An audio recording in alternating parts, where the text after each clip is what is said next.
ಮೇಲೆ ಪ್ರಸ್ತಾವನೆ ಮಾಡೋಣ. ಮೊಬೈಲ್ ಬರ್ತಮ್ಮ ಹೇಳಿದ್ದೀನಲ್ಲ, ಶಂಕರಪ್ಪನವರ ನಿಧನ ಬಗ್ಗೆ ಈಗಾಗಲೇ ಬೆಳಿಗ್ಗೆ ಮಾತಾಡಿದ್ದೀನಿ. ಏನೂ ಇಲ್ಲ, ಮಿಕ್ಕಿದ ವಿಚಾರ ಅಸೆಂಬ್ಲಿ ಏನೇನು ಬರ್ತದೆ ಚರ್ಚೆ ಮಾಡ್ತೀನಿ. ನೋಡಪ್ಪ, ಯಾರೇ ಆಗಲಿ ನಿನ್ನ ಮೇಲಾಗಲಿ ದ್ವೇಷ ಮಾಡಬಾರ್ದು, ಯಾರ ಮೇಲೂ ದ್ವೇಷ ಮಾಡಬಾರ್ದು. ನಮ್ಮದೊಂದು ನಾಗರಿಕ ಸಮಾಜ.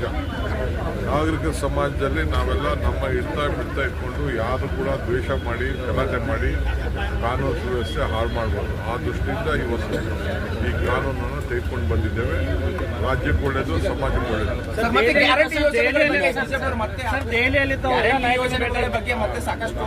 ನಮ್ಮ ಗ್ಯಾರಂಟಿ ಯೋಜನೆ ನಮ್ಮ ಬದ್ಧತೆ ಇದೆ, ಆಯ್ತಾ. ಟೈಮು ಕೆಲವು ಸಂದರ್ಭದಲ್ಲಿ ಈಗ ನಮಗೆ ಇದ್ದಕ್ಕಿದ್ದಂಗೆ GST ಕಟ್ ಮಾಡಿಬಿಟ್ಟಿದ್ದಾರೆ. GST ಕಟ್ ಮಾಡಿಬಿಟ್ಟು ನಮಗೆ ಸುಮಾರು 15,000 ಕೋಟಿ ರೂಪಾಯಿ ನಮಗೆ ಲ್ಯಾಪ್ಸ್ ಆಗಿದೆ.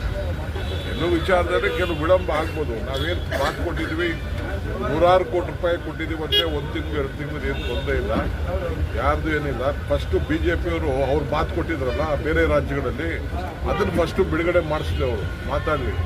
ಅವರು ಈಗ ಸೆಂಟ್ರಲ್ ಗೌರ್ಮೆಂಟ್ ದುಡ್ಡು ನಮ್ಮ ಮಾತು ಕೊಟ್ಟಿತ್ತು, ಏನಪ್ಪ ಅಂದ್ರೆ ನೀರಾವರಿಗೆ. ಇಲ್ಲ ಇವತ್ತವ್ರಿಗೆ ಹೇಳ್ಕೊಟ್ಟವ್ರೆ, ಮಾದಾಯಿಗೆ ಯಾಕೆ ಗಲಾಟೆ ಮಾಡ್ತಾ ಇಲ್ಲ, ಮಾದಾಯಿಗೆ ಯಾಕೆ ಗಲಾಟೆ ಮಾಡ್ತಾ ಇಲ್ಲ. ಇದಕ್ಕೆ ಉತ್ತರ ಕರ್ನಾಟಕದ ನಮ್ಮ ಇದು ಅವಾರ್ಡ್ ಕೊಡಬೇಕಪ್ಪ, ನಾವು ದುಡ್ಡು ಕೊಟ್ಟು ಇದು ಮಾತಾಡ್ಬೇಕಾದ್ರೆ ನಾವು ದುಡ್ಡು ಕೊಟ್ಟಿದ್ದೀವಿ. ಇವತ್ತವ್ರಿಗೂ ಅವಾರ್ಡ್ನ ಮಾಡಿಸಿಲ್ಲ ಅವರು, 3ನೇ ಅವಾರ್ಡ್ನ. ಅದಕ್ಕೆ ಯಾಕೆ ಮಾತು ಗಲಾಟೆ ಮಾಡ್ತಾ ಇಲ್ಲ. ಉತ್ತರ ಕರ್ನಾಟಕ ಬಗ್ಗೆ ಚರ್ಚೆ ಮಾಡೋಕ್ಕೆ ನಾವಿಲ್ಲಿ ಕರೆದಿದ್ದೀವಿ, ಅದರ ಬಗ್ಗೆ ಯಾಕೆ ಇವತ್ತವರೆಗೂ ಧ್ವನಿ ಎತ್ತಿಲ್ಲ.